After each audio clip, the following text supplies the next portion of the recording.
بنیادی طور پہ یہ ایک پرچیز ہے. ایک سال کے دوران جو اکوپمنٹ اور میڈیسنز اور باقی جو چیزیں پرچیز ہوئی ہیں یہ اس کے حوالے سے بورڈ آف گورنر کے ایک اجلاس میں یہ چیز پوائنٹ آؤٹ ہوئی. بورڈ کے ایک ممبر نے پوائنٹ آؤٹ کی کہ وہاں پہ کوئی جو خریداری کی گئی ہے ایک سال کے دوران اس میں اس ایک الزام ہے کہ جو خریداری میں کچھ گھپلے ہوئے ہیں.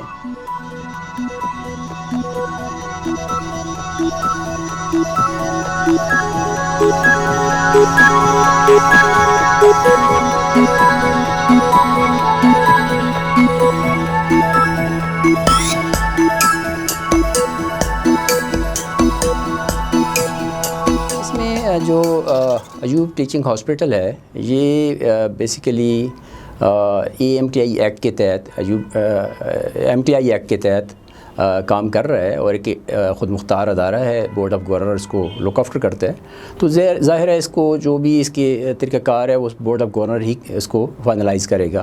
تو بورڈ نے جب بورڈ کی میٹنگ میں یہ چیز پوائنٹ آؤٹ ہوئی کہ یہاں پہ خریداری ہوئی ہے اور کچھ ریکارڈ بھی ان کے پاس تھا, اس ریکارڈ کے مطابق ادویات اور باقی جو کچھ آئٹمز تھے, کچھ کمپیوٹرز تھے, کچھ باقی چیزیں تھیں جو پچھلے ایک سال کے دوران خریداری کی گئی. اور موسٹلی ادویات کے حوالے سے ان کا یہ خیال تھا کہ یہ اس میں کچھ چیزیں جو تھیں وہ جو موجودہ قوانین ہیں اس کو بالا تک رکھتے ہوئے وہ کی گئیں. ایک تو اس میں یہ الزام تھا کہ یہ کیئر ٹیکر سیٹ اپ میں جیسے صوبے لیول پہ کیئر ٹیکر سیٹ اپ چل رہا تھا, وہاں پہ ایوب ٹیچنگ میں بھی کیئر ٹیکر سیٹ اپ تھا. جو آفیسرز تھے, ہاسپٹل ڈائریکٹر تھے یا جو ڈین تھے یا باقی لوگ تھے وہ بھی ہیڈاک پہ 3 مہینے کے لیے کام کر رہے تھے, تو ان کے پاس یہ اختیار نہیں تھا. دوسری طرف حکومت نے پابندی لگائی ہوئی تھی کہ جب تک مستقل حکومت نہیں آتی تو اس وقت تک آپ ریگولر پرچیز نہیں کر سکتے. تو یہ جو 930 ملین کی جو خریداری ایک سال کے دوران کی گئی اس پہ بورڈ میں جب میٹنگ ہوئی بورڈ نے میٹنگ کنوین کی, اس میں یہ بات رکھی گئی. تو اس کے پہلے دن تو یہ ایشو ہوا کہ جو اس وقت کے ہاسپٹل ڈائریکٹر تھے, ایکٹنگ ہاسپٹل ڈائریکٹر جو تھے, تو انہوں نے بورڈ کے آفس کو سیل کر دیا. تو جب بورڈ کے ممبران میٹنگ کے لیے گئے وہاں پہ تو ان کا آفس سیل تھا اور ان کو اندر نہیں جانے دیا گیا. بورڈ سیکرٹری نے بتایا کہ جی یہ کچھ لوگ آئے ہیں سیکورٹی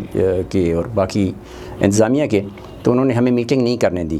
تو وہ میٹنگ پھر باہر کی انہوں نے کی. تو یہ تو پہلا ری ایکشن جو نظر آیا کہ اس کو پروب کرنا چاہ رہے تھے,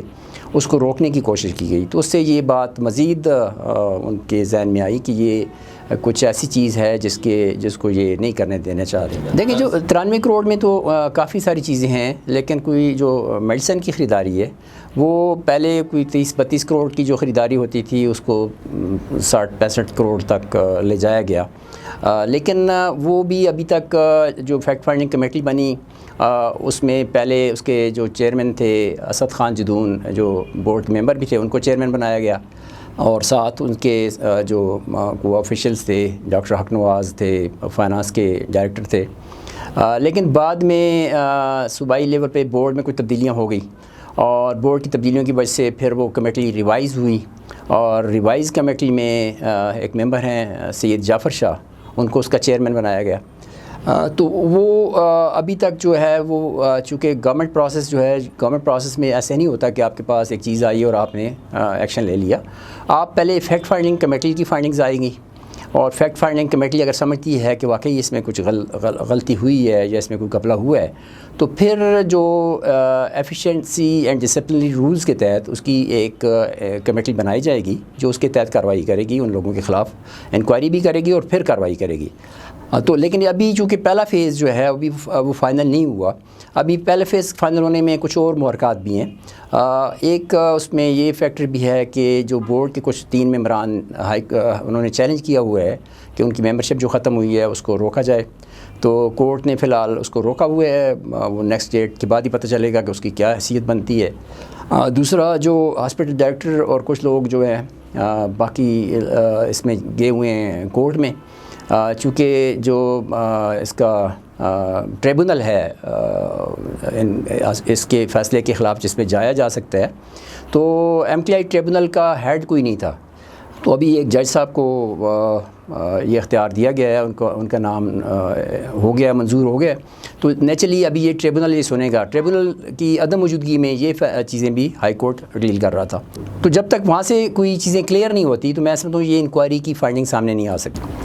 معاملہ تو چل رہا ہے جی، وہ اس پہ وہ اپنے طور پہ جو کچھ بھی کر رہے ہیں، جو ممبران، جو کمیٹی، وہ ظاہر اپنی میٹنگز کر رہی ہے، اسٹیٹمنٹس ریکارڈ کر رہی ہے، لیکن چونکہ کورٹ نے روکا ہوا ہے تو اس لیے ابھی تک یہ عملی اقدامات نہیں کر سکتے جب تک کورٹ کی طرف سے یہ اس کا کوئی فیصلہ نہیں آ جاتا۔ جب یہ فیصلہ آئے گا پھر وہ فیکٹ فائنڈنگ کمیٹی اپنی کارروائی جو ہے وہ ایکٹیولی کرے گی اور اس کی جو فائنڈنگز ہے وہ دے گی۔ اس کی فائنڈنگ کے آنے کے بعد پھر جو ہے آپ اس میں جو ای اینڈ ای رولز کے تحت جو ان کی کارروائی ہوگی یا ان کو شوکاز وغیرہ دیے جائیں۔ انتظامی خود مختاری بھی ہے اور مالی خود مختاری بھی ہے، لیکن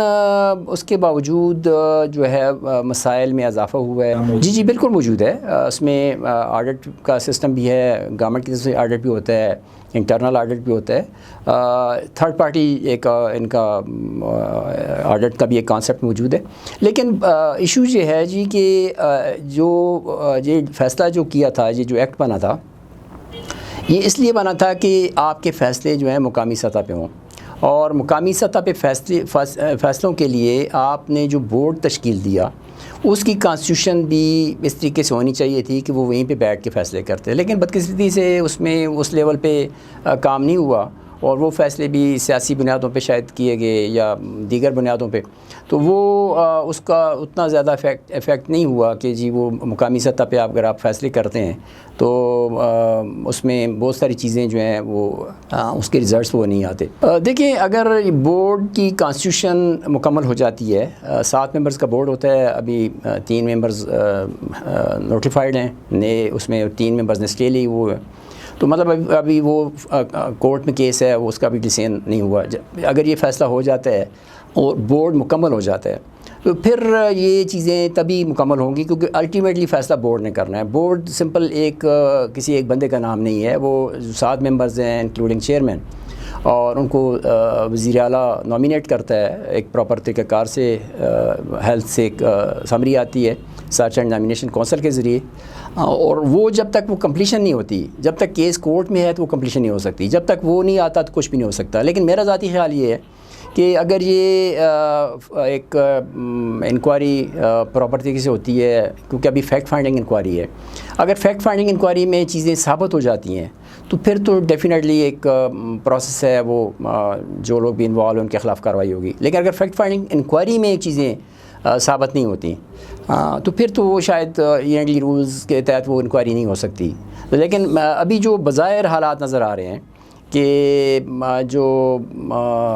کیئر ٹیکر سیٹ اپ میں جو لوگ جہاں پہ انتظامی افسران تھے، جن لوگوں نے اس کو رن کیا، جو ایکٹنگ ہاسپٹل ڈائریکٹر تھے یا باقی لوگ تھے، تو ابھی ان کے حوالے سے بہت سے لوگوں کے تحفظات ہیں، کچھ اختیارات ان کو اس وقت دیے گئے جو ایکٹ کے بالکل منافی تھے، اور وہ اختیارات کا جو استعمال کیا گیا وہ کس حد تک صحیح تھا یا غلط تھا، تو وہ چیزیں تبھی انویسٹیگیٹ ہو سکتی ہیں جب بورڈ کی کانسٹیٹیوشن مکمل ہو۔ اس طرح کے دیکھیں جی، بہت سے لوگوں کے خلاف کارروائی اس طرح تو ہوئی کہ ان کو ہٹایا گیا، لیکن ایز سچ کسی کو پنش نہیں کیا گیا۔ سسٹم ہمارا شاید جب گورنمنٹ اس کو لک آفٹر کر رہی تھی تب بھی ایسا تھا، اور ابھی بھی ایسا ہی ہے، ابھی ایک اکانومی ہے اس میں بھی ایسا ہی ہے۔ بہت سے جو چیف ایگزیکٹوز تھے پچھلے نظام میں جب گورنمنٹ کنٹرول کر رہی تھی تو ان کے خلاف اس سے زیادہ سنگین نوعیت کے الزامات تھے، اور وہ میڈیا رپورٹس کی وجہ سے یا کسی اور طریقے سے جب وہ باتیں سامنے آئی تو گورنمنٹ نے فیصلہ کر لیا کہ ان کو ریموو کر دیا جائے۔ اس حد تک تو ایکشن ہوا کہ آپ نے کسی کے خلاف کارروائی کر لی، لیکن ایز سچ کسی کو ایگزامپل نہیں بنایا گیا، اور یہی وجہ ہے کہ یہاں پہ جو ایک کانسیپٹ ہے کہ جی آپ جو بھی کر لیں اور آپ کے خلاف کارروائی نہیں ہوتی، اور وہ چیزیں زیادہ پروموٹ ہوتی ہیں۔ ہے.